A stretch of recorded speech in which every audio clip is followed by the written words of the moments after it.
is at the end of the day, just before our cocktail party. One announcement, believe it or not, we are running out of seats. So if you have a purse or stuff on a seat next to you, just if you would try to put on the floor, because we have folks still coming in and registering, and we have like just singles, so we'd love to get people sitting together. Although actually, I would like you to move away from your spouse or spousette or friend and meet somebody else. You've been with them enough. Meet somebody else here, okay? It's fine. You'll meet them back later in the room. Okay. Moving along, we're pretty much right on time. Melanie Bragg.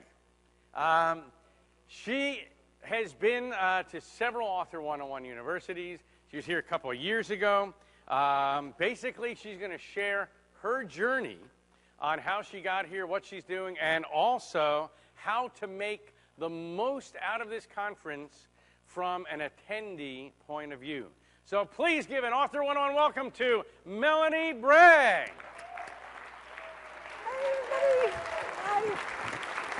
Hi. Thank you. Thank you. Thank you. Thank you. Thank you. Thank you. Welcome, my dear. Thank you. Thank you. Oh, gosh, y'all. I've been talking to y'all for the last 6 months. Every Saturday morning, for some reason, it's just been coming out of my mouth. And I've got a lot I want to share with you. I was sitting exactly where you were 2 years ago, and it was so much fun. It was just like, wow, here I am with 400, 300, I don't know how many it is, but everybody here loves books. Everybody here has a message to give, to convey, and everybody is really sincere about wanting to do that. So I've been a lawyer for 30 years, if you can believe that, and I've launched this year a new company called Success for All Seasons, where I'm going to be writing, speaking, and coaching. And this is the first time I've got a business card that does not have my JD thing on it. So I'm kind of stepping outside my comfort zone. So how many of you guys are stepping outside your comfort zone this weekend? Lots of people, huh? And we're all trying to do something new, and you are in the right place. Let me see. Oh, can I practice this a little bit? Okay, here I am 2 years ago at my very first Author 101 conference, and I was just so excited. There's just, look at all these wonderful people, all these potential friends, all this potential energy. It was just wonderful. And then there's Rick and I 2 years ago. And, you know, since I'm a lawyer and since I've been trained, you know, when you go to law school, they kind of press your brain. They take everything out and put a whole bunch of stuff back in. And it's all analysis, logic. And so I kind of walk into a room like this when you're positioned, and I'm kind of like, is this thing on the up and up? You know, does this pass the smell test? Is everybody here really for real? And so I go through a little analyzation process, and some of you may be there too, you know, just kind of, it's a lot of new information.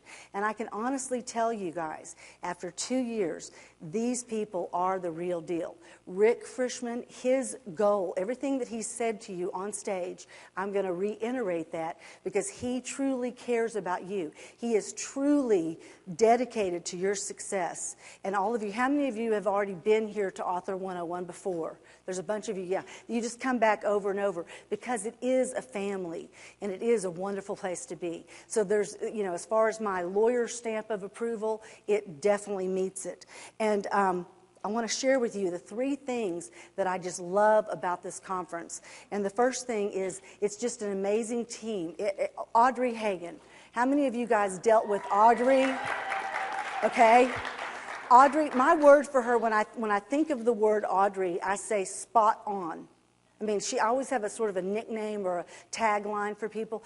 Audrey is spot on. She works her tail end off. She makes sure this thing runs smoothly. She's a woman's woman. She promotes women, which is great. She also promotes men, you know. But, you know, having a woman, you know, women need to stick together. I've been a lawyer for 30 years, and, you know, we just really, we've got to create, men go golf, men go get to do all these things together. Us women, we need to go to spas more, maybe massages and stuff. But woman power, Audrey is there, so she's wonderful. Robbie Frischman, Rick's wife. How amazing is she? I mean, she's just, I just love her, you know, and she really is the real deal. So for me to be here is such a big honor and such a pleasure, and it's just amazing, the team, the speakers. Now, one thing that I love about Rick here is that he makes sure what he told you, that all the speakers are vetted. They have to give you tons and tons of content. You just heard Scott, that thing he said about the ISBN number. I didn't even know that. I've heard him before. That is great information. So I hope you guys have pens, papers, iPads. If you're not taking notes, you need to start writing as fast as you can because there's a lot of great content. The second thing I love about it is you're going to be offered some incredible deals that you won't be able to take advantage of any place but here. If you don't take advantage of any deal at all this entire time you're here, you're going to get amazing, incredible content. However, if you do want to take advantage of some things, you're going to get some incredible deals. So I'm really, really excited for you about the opportunities you're going to have. The third thing, and here's Tom Antion and I 2 years ago. He is just anything about internet marketing. He knows everything. And Tom, his heart is in the right place too. He is just dedicated to your success. He will work for you. He will share with you. He will talk to you. Just whatever you need to know, he's here for you. And he's an incredible speaker and teacher. But the other thing that I think is so key about this conference is that Rick has built in a ton of networking time. He just told you to move around. I was going to say that too. Make sure that you move to a different place every time you come in, every time after a break. And the person sitting to your left may be the blogger. You want to start a blog, they may have a blog. The person to your right may already have the website person that you need. You guys can form mastermind groups, accountability partners. How many of y'all are already in a mastermind group? Okay, good. See, we've got a lot of really top-notch people here, and I'm excited about learning from y'all. I mean, I know I'm going to get a lot of things, but I also want to share with you what I've gone through, where I'm going, and help you as much as I can. So anyway, Rick has really created an amazing conference. My very first published chapter, even though I knew I was going to be a writer from the time I learned to read, I was just a little reader person. I've always had a book in my hand. I love books. Being here is just, I'm on, if my feet are above the stage here, if I'm kind of walking on air, it's true. That's how I feel. But my very first published chapter was in a book published by the American Bar Association. Has anybody ever heard of the American Bar Association? Okay. How many lawyers do we have in the room? Anybody else a lawyer? Okay, goody. Make sure and come talk to me. Anyway, the American Bar Association is not the bar. I'm not talking liquor bar. I'm talking bar association. But anyway, I've been involved in the ABA since the Young Lawyers Division days. I was a director, cabinet level position, blah, blah, blah. So I've been very involved for many years. The ABA has the business law section, the litigation section, the general practice, solo, small firm division. That's the one that when I aged out at the age of 36, I aged out and went into the general practice division.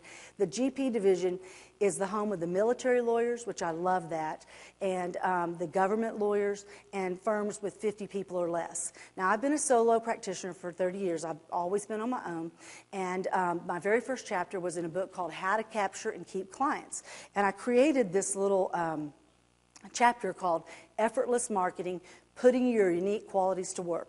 So I'm always kind of in a hurry. I've got a lot going on, and I wanted to figure out an effortless marketing formula with ADD, how to add to your practice with ADD. So I said, okay, an acronym. How do we do this? Assess yourself. Oh, wait, I'll go back to this. Assess yourself, decide what works for you, then do it. That's a simple little formula. And let me back up for a second. I was talking about the ABA. Now in the General Practice Solo Small Firm Division, I am honored to be the Book Publications Board Chair, which means that I get to help authors come in with their proposals, help guide them through the publishing process, help them market their book, get their covers designed. We're doing all kinds of creative things. We do between 5 and 12 books a year. So I've got a lot of experience. I've been on the board for 8 years, and now I'm chair. A lot of experience helping authors fashion their stories, fashion their books, and get their books published through the ABA. So it's a lot of fun. This was Seattle a couple of weeks ago where I had my first meeting in my new board. Anyway, so let's talk for a little while about assessing yourself, the very first part, okay? Now, how many of you have written down a goal for this weekend?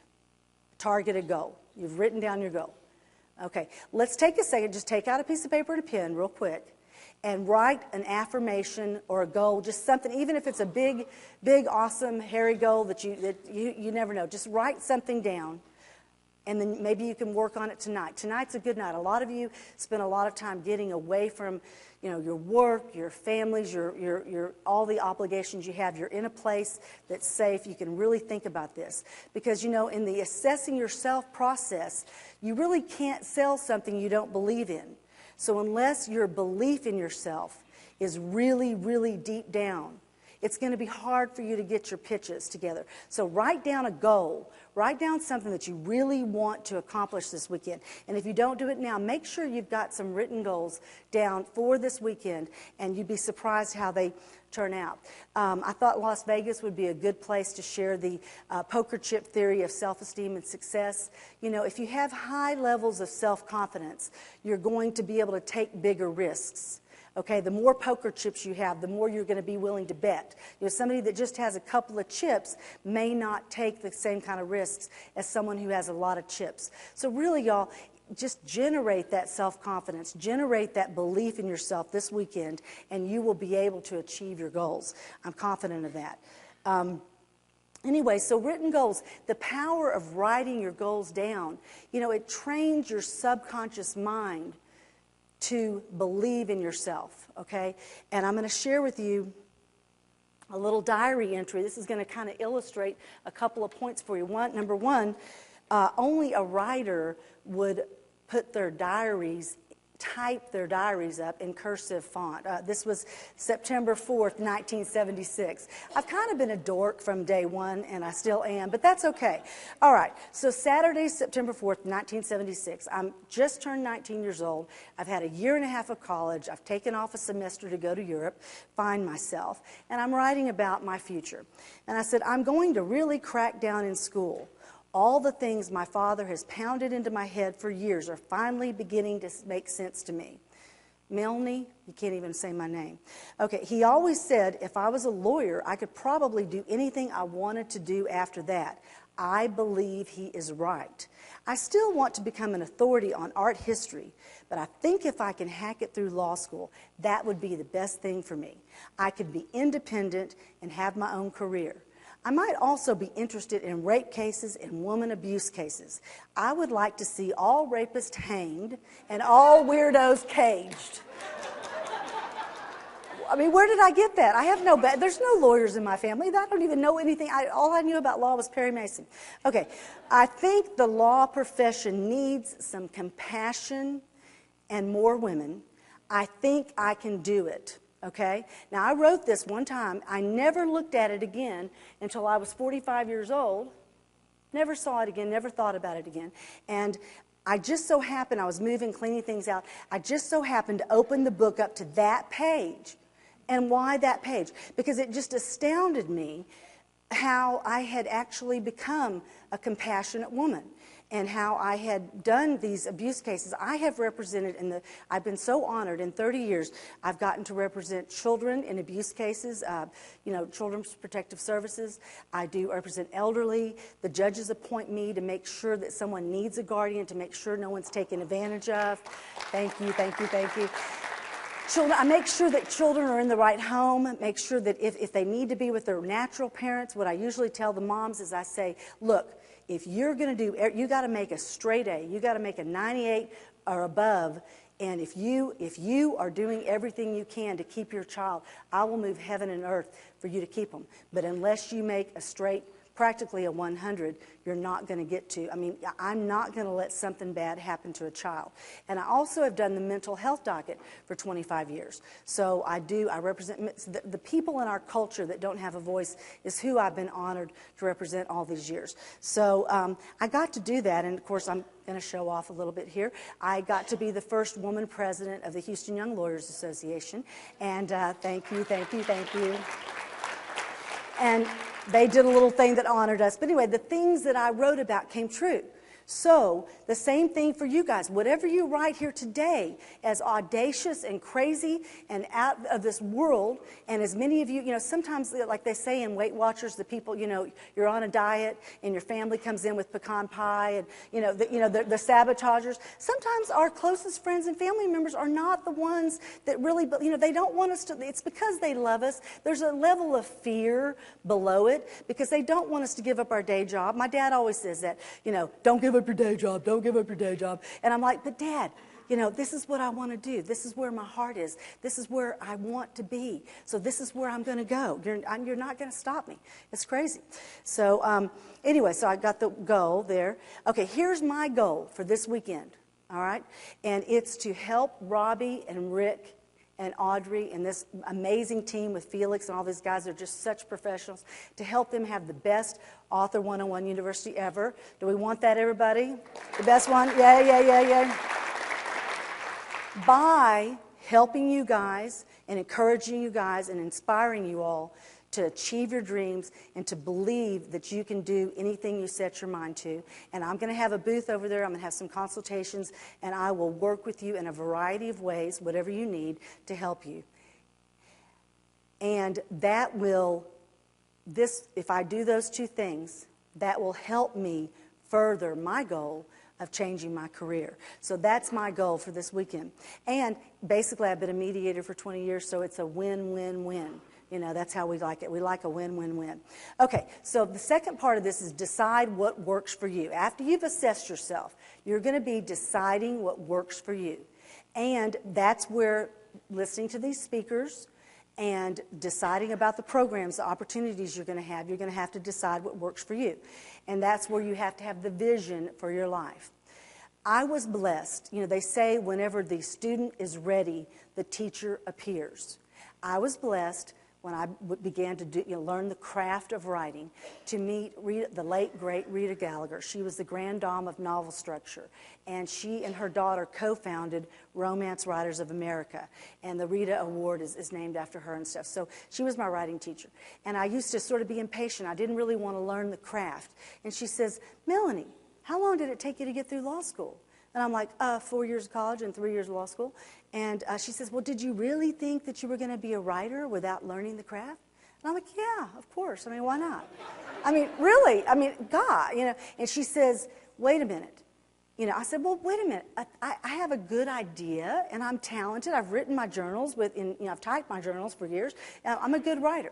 But no, there's more to it than that. And so that's why the people that are here, there's a lot of craft, and you've got to learn your craft. Because I think people do read your book. And if it's a good book, storytelling, telling stories, people relate to the stories. And Rita always said, she said, in your book, you need to maintain an electrical connection with your reader. From the minute they read that first page, you've got to maintain that electrical connection, and you don't want to break it. So studying the craft is important. The third part of my little formula, ADD formula, is just do it. Okay, so how many of you guys have the cleanest closets in town? Okay? How many of y'all's ironing baskets, even if you don't iron, are completely done? Okay? How many of you guys have the cleanest garages in town? Don't you notice when you're supposed to be sitting down, writing your manuscript, all these funny things start coming up? This weekend, I was getting ready for this, and I found I had cleaned out my master closet a couple of weeks ago. I decided to get rid of everything that doesn't fit. I just took everything out, and boy, howdy, some people are really blessed, because there was a lot of stuff that doesn't fit in there. And I've got some executive women prancing around town in my suits. But that's good. That's okay, because whenever I get back to that size, I'm going to be buying some new ones, okay? But anyway, I found a whole pile of hangers that were all tangled up. And I decided that it was more important to sit there for 10, 15 minutes untangling the hangers. Procrastination. We all do it. That's a writer's disease. So anyway, but the thing is, do you love what you're doing? How many of you guys are super passionate about what you're here to share and the message that you're trying to learn about? How many are super, super passionate? Well, when you're that passionate, this is me at my hermitage in Crestone, Colorado. I'm not Catholic, but it's a Catholic thing, so I'm kind of the Protestant nun for a week. And I sit there, and the window that's in front of me there, it overlooks the Sangre de Cristo Mountains, and it's so beautiful and so inspiring. So this is me in my bliss spot. If you don't love being in that chair, creating that thing, if that part's not fun to you, you may not be a writer. But if this part is fun to you, you're going to be successful, because this is important. There's a lot of components to it, but this is the most important part. It's called butt in chair. Tom has a thing called the butt camp, and people come in my office and they look at it and they go, butt camp? What's butt camp? You know, I'm like, yeah, you got to be a writer to know about that. So my very first book, it was a trade book, and it's called HIPAA for the General Practitioner. And it is not, the most interesting thing in the world, but actually HIPAA, when you're in the chair, it can be kind of interesting. I've done, in 1994, I did what I'm telling you guys to do.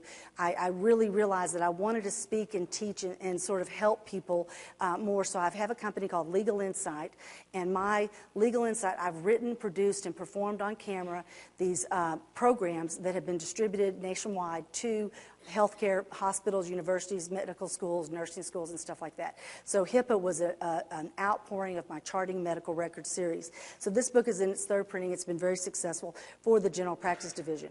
My next book that's coming out shortly, and I wish that I had it here for you, but I don't. It's okay. It's okay. It's going to come out soon. It's called Defining Moments, Insights into the Lawyer's Soul. And it's published by the ABA flagship division, which is kind of the creme de la creme of the ABA publishing. And luckily, my division gets 20% of the profits just because we funneled it through GP. So anyway, it's kind of like a chicken soupy kind of thing. I'm interviewing lawyers, and I'm blessed to have Jack Canfield, the co-creator of the Chicken Soup for the Soul series, mentoring me on the book. He's a good friend of Rick's, and he's just a great guy, great mentor. The little thing that he's got in his hand it says, "My soul has had enough chicken soup, now it wants chocolate." So he's wonderful. I was a part of his Platinum Inner Circle group, and he doesn't have that group anymore. So it's really good to get into a training program, a coaching program. It helps you stay on focus. It helps you stay on target, and it gives you lots and lots of support. But I asked Jack, I said, Jack, how can I get these lawyers to be vulnerable? I'm not trying to talk about all their famous cases, or I'm not talking about the OJ case or whatever. I want to know what happened to them as children. What were their shaping influences? Things like I showed you on my diary entry. What made them become who they are? And he said, Melanie, the best way to get people to be vulnerable in interviews is to be vulnerable yourself. So I know many of you in your nonfiction books that you're doing are going to be interviewing people. And that's a good thing to have, even if you just have an interview in the beginning of the chapter, because you've got a story and then you can relate it to that story. So I'm really blessed to have Jack helping me with that book. The other thing that you got to realize, and I know you know this, you got to ask, okay? Rejection, or quote-unquote rejection, it's not really rejection, is part of being an author. And you just got to have that thick, you got to have Teflon armor on, you got to have that self-confidence, that belief that you're going to make it, the belief that you're going to do it, and you just have to, every no gets you further to the next yes. Kind of like a no, it means next, And my motto on Defining Moments for my book, for the interview thing, that I'm actually positioning that book, it's kind of cool. Law schools and basically the world is leading towards leadership and more professional development. And so I'm positioning this Defining Moments book to be a textbook in law schools to teach leadership for lawyers. So I'm calling my little success principle thing lead lines. And my lead line is never, ever, ever give up, because you just can't give up. Okay, so you can't have a thin skin. You got to get out there. You've got a lot of time to practice here this weekend, and it's going to be a lot of fun. Is anybody relating to what I'm saying? Okay, good. All right, so my little story on this never, ever, ever give up thing. This is Ivy Rosenberg. She is a longtime legal secretary who officed around the corner from me for a long time. And so when I first started doing this Defining Moments book, I had these big interviews that needed to be transcribed. And they're real expensive. I didn't want to spend $200 or $300 per interview, right? So I went in her office and I said, Ivy, will you transcribe these interviews for me? Nope. Okay, nope. And I'm like, all right, so I left. Week later, Ivy, will you please transcribe these interviews for me? She says, nope. I'm like, no, I got to get her to do this, So a month later, Ivy, will you please transcribe these interviews for me? Nope. I mean, I got a consistent no from her for 8 months. I tried it. I tried buying her lunch. I got her $50 gift certificates to Hobby Lobby. I mean, I did everything I could. I wasn't going to give up, though. She was going to get this done. I wasn't obnoxious. I wasn't too obnoxious. I can be a little bit burdensome sometimes. But anyway, so after 8 months, she finally said yes. And when I told her I was putting her in this PowerPoint, because that's so fun for her, she loves it, she says, make sure and tell them that when I said no to you, it wasn't because I didn't want to do it, and it wasn't because I didn't believe in you. It was just because I wasn't ready. Okay? So here's the thing. If you talk to Scott and you pitch your thing to him and he says no now, that doesn't mean 3 months from now it might be a yes. That doesn't mean it's a no forever. Okay? So don't let anything, just believe in yourself. You got to plow through this thing just, with dogged determination. Because Ivy said yes, and guess what? She can't wait to transcribe them. She loves the people on my interviews. She loves the stories. She just thinks this is going to be such a good book. And she thinks that John Q. Public is going to like it, not just lawyers. So we'll see. You guys are all going to buy a copy of it, right? Is everybody going to buy a copy when it comes out? All right. Good. I got some sales here, some pre-sales. And the pre-sale thing is really good. I forgot to tell you, I do have a fiction book with Rita Gallagher, and it's a legal fiction book called Crosstown Park, and it's about a young female lawyer who teams up with an elderly black preacher to save a foster home in the ghetto. And I'm real excited about getting an agent for it and getting it published, and I've got hundreds of pre-sales too, but I'm a little laggy in the area of my fiction book for some reason, but it'll come out sometime, and it'll happen. Now, my other book that's coming out very shortly too is called Over 50 Reasons I Love Being Over 50.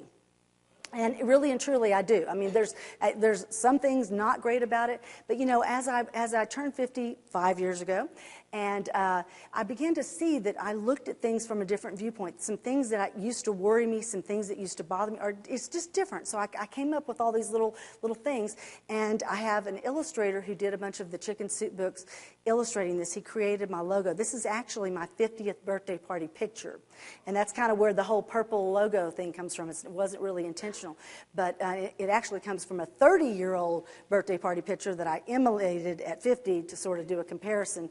50 is the new 30 kind of thing. But anyway, yeah, sometimes there's no rhyme or reason to how these logos get created. I'm lucky, though, because purple is a big color this year, so I can get lots of, and I'll be in purple all weekend, sort of trying that branding thing out. But anyway, this Over 50 Reasons, it's a little workbook. It has my little sayings, and it has a workbook, some questions. It's going to be kind of a fun little book. But actually, it's a lead-in to a conversation that really needs to be had that isn't quite as sexy and exciting, which is what you should do about living wills, what you should do about your living wills. And having your advance directives, having your medical powers of attorney ready. Many of you have older parents. Many of you have children, families. You need to have your wills done. Who's going to come to a conference that, I'm going to talk about death and dying, sign up, so I'm trying to figure out a way to launch into that conversation in a more natural way. But this is something that is very, very valuable. So since the Patient Self-Determination Act came out in 1990, I've written on it. I've been appointed by judges to make decisions for families when they can't decide because they don't have the documents, and one brother says one thing and one brother says another thing. And I've done a lot of work in that area. I had wards of the state under my care for a long time. Sometimes I was the only person at the funeral, along with the preacher and the funeral director and myself, and that's really kind of sad that there are so many people like that. But I didn't really realize the power of how important having these documents are in a new and fresh way until last March when I was here at the Author 101 in L.A. And my mother lived in Santa Monica, and I was coming out to see my mother and come to Author 101. And my mother was an author and a poet also, and here she is working hard at her manual typewriter. And this is a little poetry book that she published, and that's the Livingston Hotel in Livingston, Montana. Many of you writers know about that place. But at any rate, she had gotten ill the month before Author 101, and she was very, very ill. And since we live 3,000 miles apart, I'd always hoped that I could be with her when she passed. And I had her documents that she did in 2006 with me. I did them a long time ago. I had them with me. And when I was here trying to do this conference and being with my mother, who did pass this day, Friday morning, 6 months ago at Author 101, having those documents, you just can't imagine seeing her little signature on that little blank. Even though I knew all this stuff, I would look at her miserable on the ventilator and look at that little signature and look back. And, just having that document really, really, really helped me. So I got a new understanding of the importance of this. But I also want to tell you that what I said about Rick and Robbie and Audrey and this family here in the beginning, I can honestly tell you that they are the true blue. The support and the love and the emotion that they had, the care and concern that they showed me during the time of the loss of my mother is just beyond. I'll never be able to repay them for how much they helped me. So I'm honoring her with my service to you. This weekend, I hope I meet each and every one of you. I hope I can help you with something that you can take away from this. And I'm doing it in honor of my mother, in honor of Rick and everybody. So just have a great conference, y'all. Love you. Great job. All right. Whoa, okay, fabulous. Thank you. That was amazing. Everybody, and every year, by the way,